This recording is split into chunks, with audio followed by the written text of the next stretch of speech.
could you imagine you pay me for a half-hour interview and you go back and play it and half of it or more is me talking? Like, that doesn't benefit them at all. That doesn't serve them. There's sales courses, there's all kinds of courses available out there to develop these types of skills. Was it that? Was it books? What are the dirty details about how you built that body of knowledge? I think it's really just... Ooh, what do you think of that little overlay of music? I'm trying to be fancy over here with my editing skills. That is my buddy, Lance, the LinkedIn construction curator. That boy has got it going on. Met him not too long ago, and he's already impacted my life in big, big ways.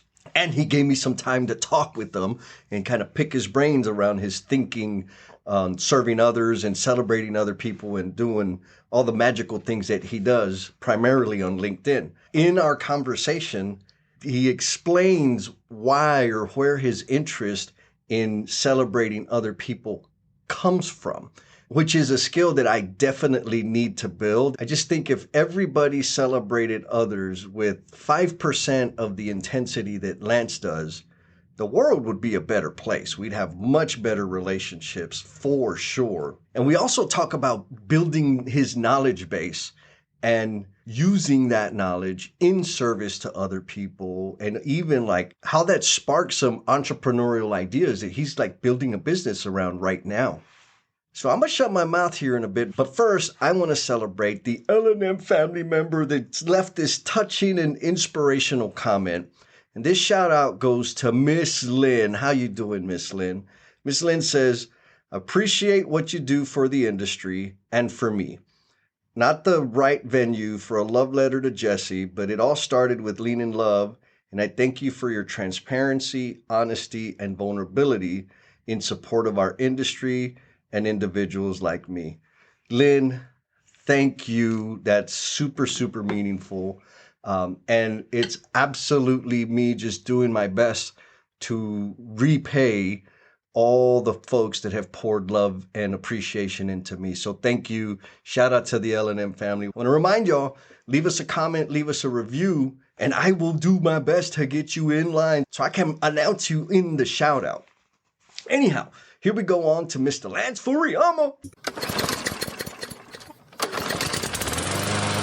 What is going on, L&M family? I am here with my new BFF, Mr. Lance Furuyama. How you doing, Lance? What's happening, brother? Good, man. Happy to get some Jesse time. Oh, dude. Do you remember like how long ago it was that we connected? Probably 6 months ago, I would say. Maybe a little more. Yeah. It feels like at least a couple years ago. I was talking to a group of amazing leaders the other day, and it was interesting because they were talking about like making friends on social media. And half of the group was like, oh my God, yeah, it's great for networking and I meet amazing people. And half of the other group was like, but those aren't real friends. They're like internet. That's not real. What do you think about that?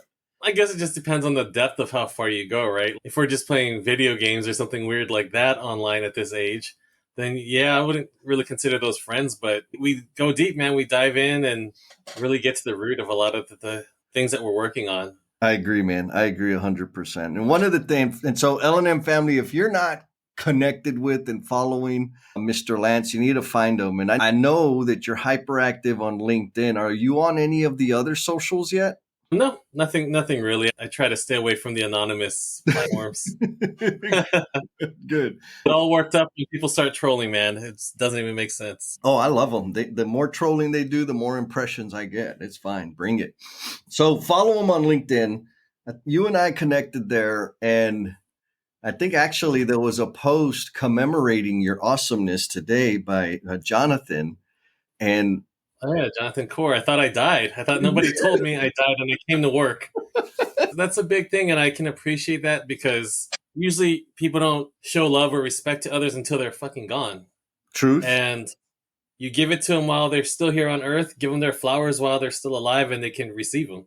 Yes. So I can appreciate that big time. Well, and so that's one of the things. I think when you and I connected, one of the earliest memories I have about you and observing you and watching your content and engaging is that even from the very beginning, it may not have been like the frequency that it is now, but it was absolutely focused on celebrating other people.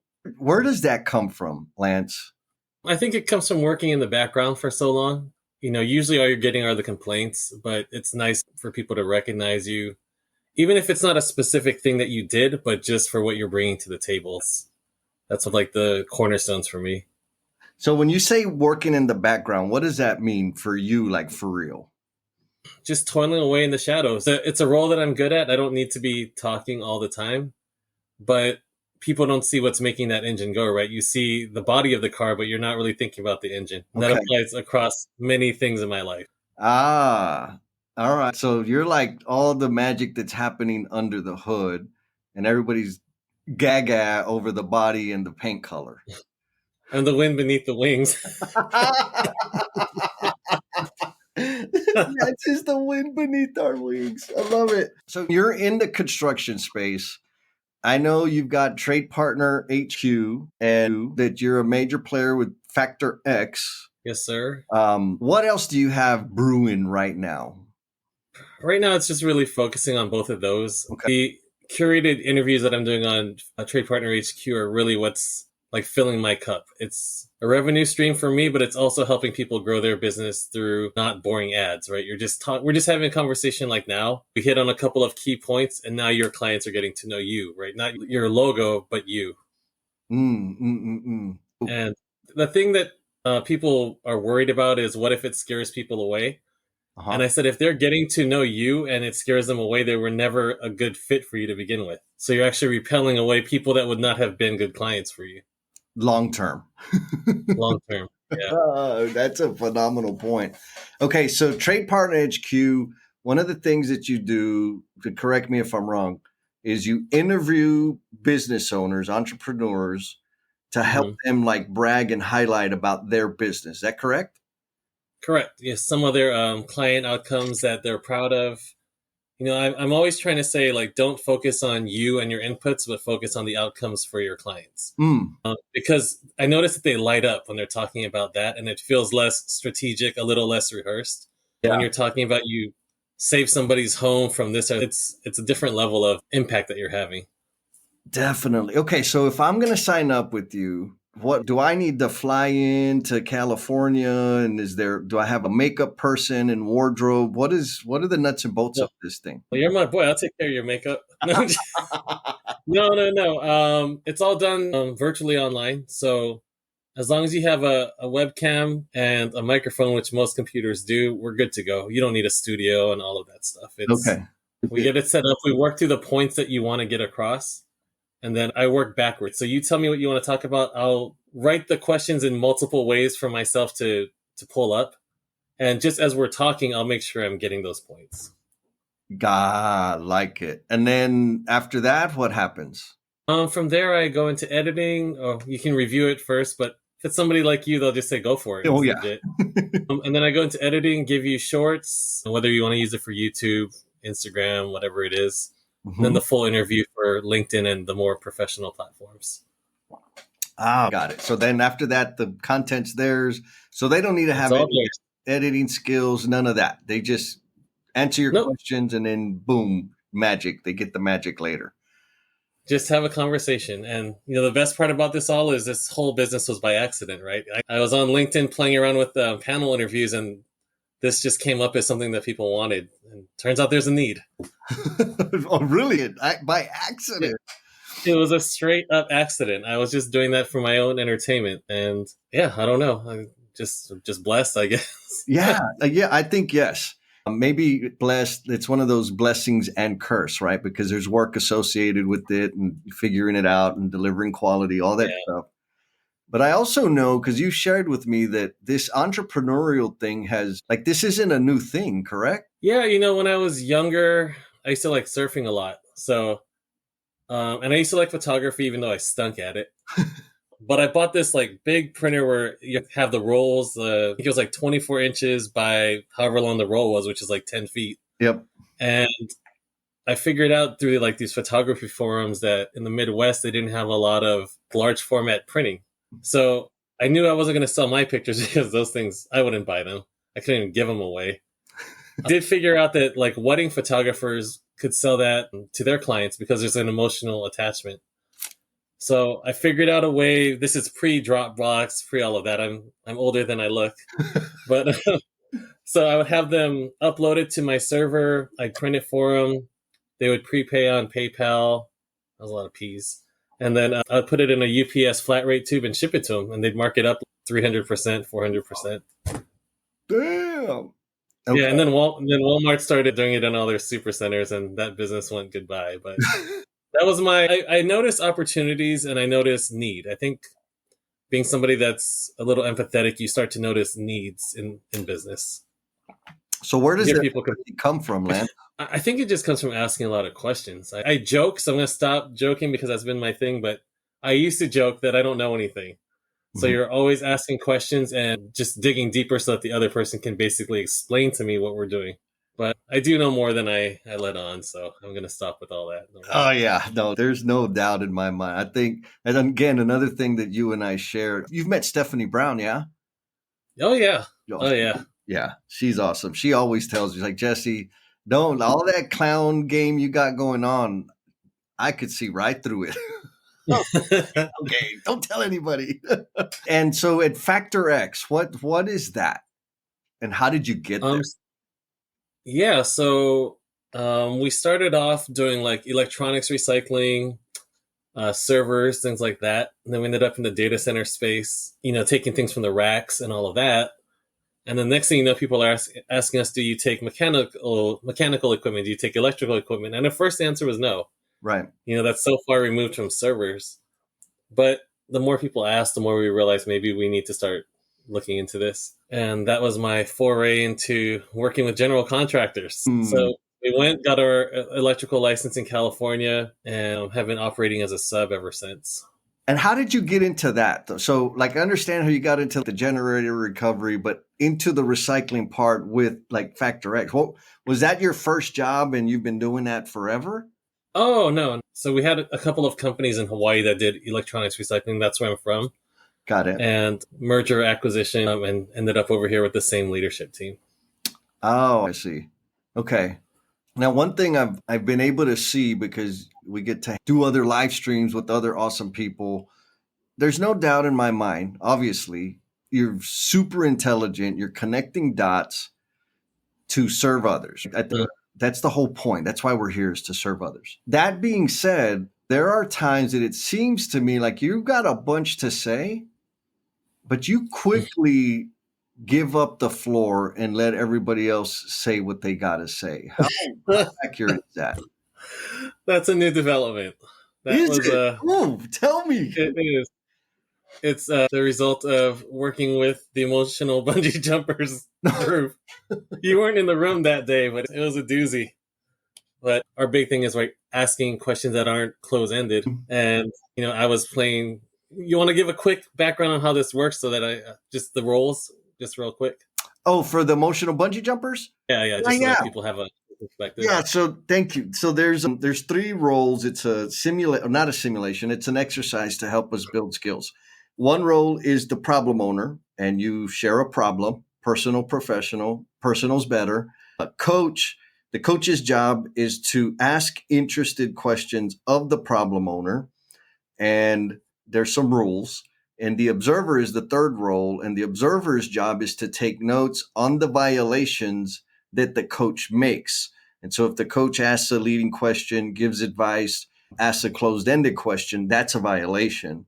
And so we're trying to help the coach, or we're trying to help all of us become better listeners and not be solutionizers. How did I do? Yeah, that's good. So one of the rules of playing the coach is no close-ended questions, and you try to ask open and engaging questions. And I'm good at that. That part I got down. But I have a tendency, as Miss Jennifer Lacey pointed out, and Adam Hoots doubled down on lovingly and emphatically, was that I ask the right questions, and then I throw my seasonings on it, and then I don't shut the fuck up. Like, I just keep talking, and it's like somebody might hate ketchup, they might hate mustard and relish, and I'm just throwing my mustard and relish all over the question. Mm, So right now, all you have left to eat is like the ends of the hot dog, right? Because I basically took over the stage and I couldn't let it go. And really? it came from a good place. It was trying to explain where I'm coming from with that line of questioning. But as I was talking and talking and talking, the funnel of what they could answer with was shrinking. Yeah. So So that was your normal like mode of operation? the thing is, I don't know. I wasn't aware of it, but I catch myself still doing it. Even during my live streams, I'm starting down that path, and then I catch myself, and I just like Oh, that is so it's interesting. Because for me, like I see, like when we're doing our prep calls and stuff with Gianluca and Matt, and I'm wondering, like, come on, like I think Lance has something to say, but he's not gonna say it. Wow. So well, maybe this is a testimony. Like, awesome, you're kicking butt because I just assumed that you're not outspoken and you don't interject very much, but you're telling me that that's not true.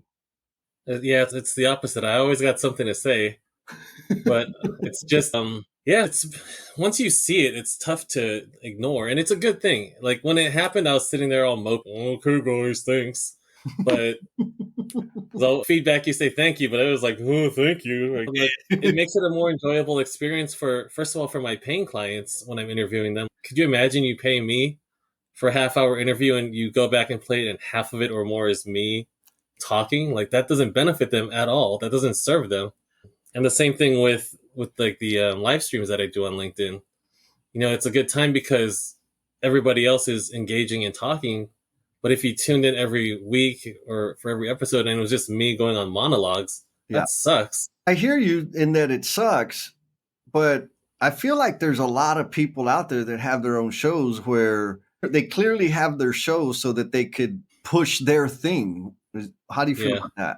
Well, everybody has their own agenda and their own format. It's just like I'm already getting tired of hearing myself, seeing myself all over the damn place. Because as I'm editing these things, I'm hearing it over and over. And Yeah. Yeah. I just feel like it depends on what your thing is, right? If you're trying to push something and you have your platform to do it, I guess that's your prerogative. I just I don't believe in selling that way. So selling, I feel like this whole conversation is going to be mostly around social media and customer relations, which is fine because I think it'll be valuable. But this idea of selling, I think that you're phenomenal at sales or conversion.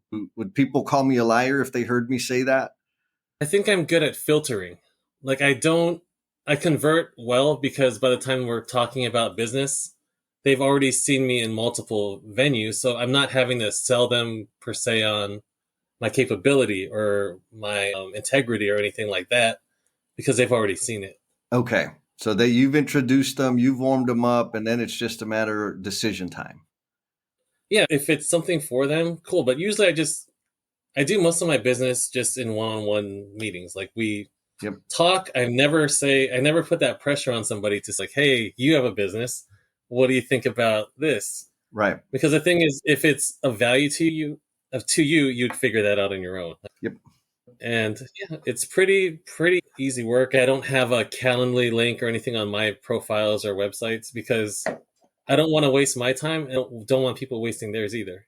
If we're going to have a conversation, it's because we've already engaged in some other way, right? Yeah. Because if somebody sends you a link or even a referral, believe it or not, referral business is actually really tough for me because Why? say they're you know me, you know what I'm about, but say you told some plumbing company in San Antonio about me and they haven't taken the time to go look at anything that I do, any of the outcomes, any of the products or services.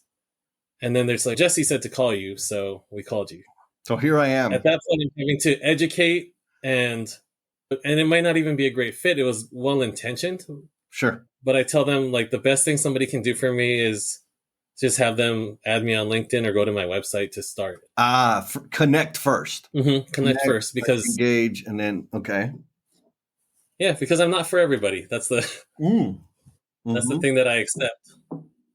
The stuff you're saying sounds pretty like pragmatic and simple, but I know it isn't, and there's wisdom in that and tons of experience. So, like, how did you build that knowledge base?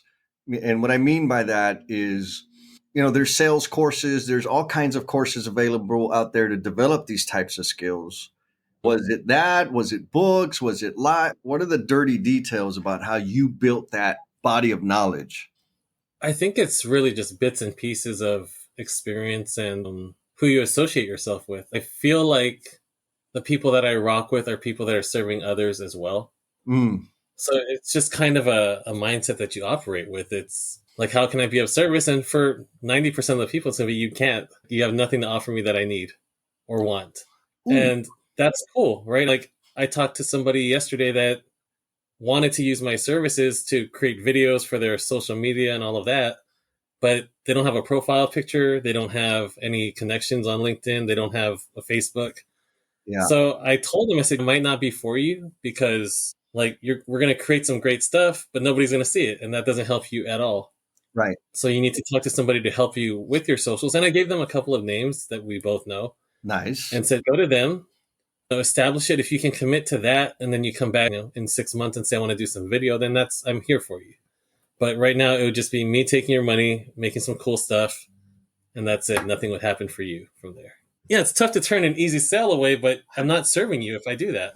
Now, you said something that I think is super important. And I think that a lot of these skills are transcendent, right? Like they work in business, but they also work really well in just being a human being. And so, in terms of filtering out people you do business with that you will or won't do business with, what are your criteria or filters for the people that you take advice from or invest time into?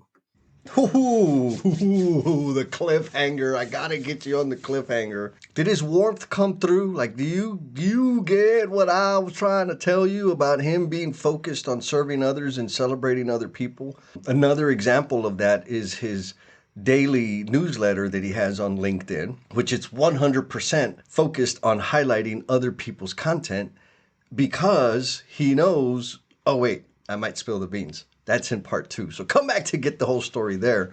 And speaking of newsletters, Lance kind of coached me up into starting my own weekly newsletter.